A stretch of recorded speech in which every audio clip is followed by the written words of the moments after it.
္ဂလာပါရှင်ဒီနေ့တော့နေ့တိုင်းစားနေကြတဲ့ထူးခြားတဲ့ဟင်းလေးတစ်ခွက်ကိုတော်နဲ့တူတူချက်ကြည့်ရအောင်ဒါကတော့တော့ရဲ့အမျိုးသားနိုင်ငံကရိုးရာဟင်းတစ်ခုဖြစ်တဲ့ပုညနဲ့ပပရိကာဆိုတဲ့အစာသုံးမျိုးပွားတိချက်ကလေးပဲဖြစ်ပါတယ်ကဲအခုစချက်လိုက်ရအောင်နော်အရင်ဆုံးမုံလာဥနီအလက်စားတစ်လုံးရဲ့ကြက်သွန်နီအလက်စားတစ်လုံးရဲ့ကိုရေဆေးတန့်စင်ပြီးတော့တောက်တောက်လေးဆင်းထားပေးလိုက်ပါတယ်ငရုတ်ပွားတီကိုတော့ဒီလို site ကလေးတွေသုံးထားပါတယ်ဒီမှာတော့လှလှပပလေးဖြစ်အောင်အယောင်၃မျိုးသုံးထားပေမဲ့ကြိုက်နှစ်သက်တဲ့အယောင်ကိုသုံးလို့ရပါတယ်နော်ပြီးရင်တော့အစာတုပ်လို့ရအောင်အပေါ်ဘက်ကနေပြီးတော့ဓာတ်ချွန်သေးသေးလေးနဲ့အဝိုင်းလိုက်ကလေးအပေါက်ကလေးတွေဖောက်ပေးရပါမယ်အထက်ကအစီလေးတွေကိုပါတခါလေးဆင်အောင်ထုတ်ပြလိုက်ပါနော်ဒီချက်နီးလေးကတော်တော်ရောက်ခမကိုရိုင်းတင်ပေးထားတဲ့နီးလေးမို့တကယ်ကိုမှ authentic ဖြစ်တဲ့အရာသားစစ်စစ်ကလေးပေါ့နော်အခုဆိုရင်တော့ဟင်းချက်ဖို့အတွက်လိုအပ်တဲ့အသီးနှံလေးတွေကိုပြင်ဆင်ပြီးသွားပြီပေါ့နော်အစာတုပ်ဖို့အတွက်ကိုအမဲသား900 gram သုံးထားပါတယ်အိမ်မှာပဲနှုတ်နှုတ်ဆင်းလို့လည်းရပါတယ်နော်ပြီးရင်တော့တော်တော်ရောက်ခမကိုရိုင်းလုပ်ပေးထားတဲ့ဘေကွန်လေးထည့်ပါမယ်သူကငန်းစိမ့်စိမ့်နဲ့မိခိုးအနှံ့လေးရစေရပေါ့နော်ပြီးရင်တော့ဆောနာကနှုတ်နှုတ်ဆင်းထားတဲ့မုံလာဥနီနဲ့ကြက်သွန်နီလေးတွေအသားတွေကိုထည့်လိုက်ပါမယ်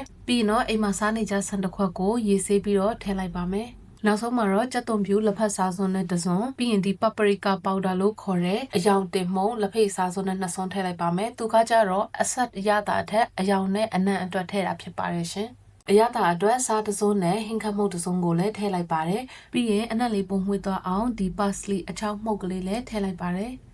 နောက်ဆုံးမှာတော့ကြောက်တလုံးဖောက်ထည့်ပြီးသွားလို့ရှိရင်အားလုံးနှံသွားအောင်ရောမှွေလို့ရပါပြီရှင်အချို့ပါဝင်ပစ္စည်းလေးတွေကိုရှာရခက်နေမယ်ဆိုရင်စိတ်မပူပါနဲ့နော်ဒီဗီဒီယိုရဲ့အောက်မှာအလွယ်တကူအစားထိုးပြီးတော့သုံးလို့ရမယ့်အမယ်လေးတွေကိုရေးထားပေးမယ်နော်ကဲအခုဆိုရင်နေထားတဲ့အသားလေးတွေကိုငရုတ်ပွားတီလေးတွေကိုစပြီးအစားသွတ်လို့ရပါပြီဒီနေရာမှာသတိပေးချင်တာလေးတစ်ခုရှိရနော်အသားတွေကိုလက်နဲ့အရမ်းဖိပြီးတော့မသိပ်ပြီးမထဲနဲ့နော်ဆန်ကကြက်ပြီးတော့ပွားတလာဖို့အတွက်နေရာမရှိဘူးဆိုလို့ရှိရင်သူကမာချစ်ချစ်ကြီးနဲ့စားလို့မကောင်းဘူးပေါ့နော်အစားသွတ်ပြီးသွားပြီဆိုရင်တော့ငရုတ်ပွားတီလေးတွေကိုအိုးထဲမှာတိတိတတ်စီထည့်လိုက်ပါမယ်ပြီးရင်ဆောနာကလှိထုတ်ထားတဲ့ငရုတ်ပွားတီအဖုံးလေးတွေနဲ့ပဲတေချာပြန်ပိတ်ပေးလိုက်ပါမယ်ရှင်ဒါဆိုရင်တော့အထက်ကအစာတွေအပြင်ကိုပြန်မထွက်တော့ဘဲနဲ့ပို့ပြီးတော့လည်းကြည့်လို့ကောင်းသွားတာပေါ့နော်ဒီမှာတော့ ready made tomato sauce ကိုသုံးထားပါတယ်ရှင်တကယ်လို့မရှိရင်လည်းအိမ်မှာပဲခင်းညင်ဒီကိုကျိတ်ဆက်နဲ့ကျိတ်လို့ရပါတယ်နော်ပြီးရင်တော့ငရုတ်ပွားတီလေးတွေရဲ့တဝက်လောက်ထိမြုပ်သွားအောင်ရေထည့်ပေးရပါမယ်ဒါမှအထက်ကဆန်လေးတွေကနုအီပြီးတော့ချက်သွားမှာပေါ့နော်ပြီးရင်တော့မီးပေါ်တင်ပြီးအဖုံးအုပ်စူပွက်လာတဲ့အထိတည်ထားလိုက်ပါမယ်တနားရီလောက်မီးအေးနဲ့တည်ထားပြီးသွားပြီဆိုလို့ရှိရင်တော့အထက်ကဆန်လေးလည်းချက်သွားပြီဖြစ်လို့သုံးဆောင်လို့ရပါပြီရှင်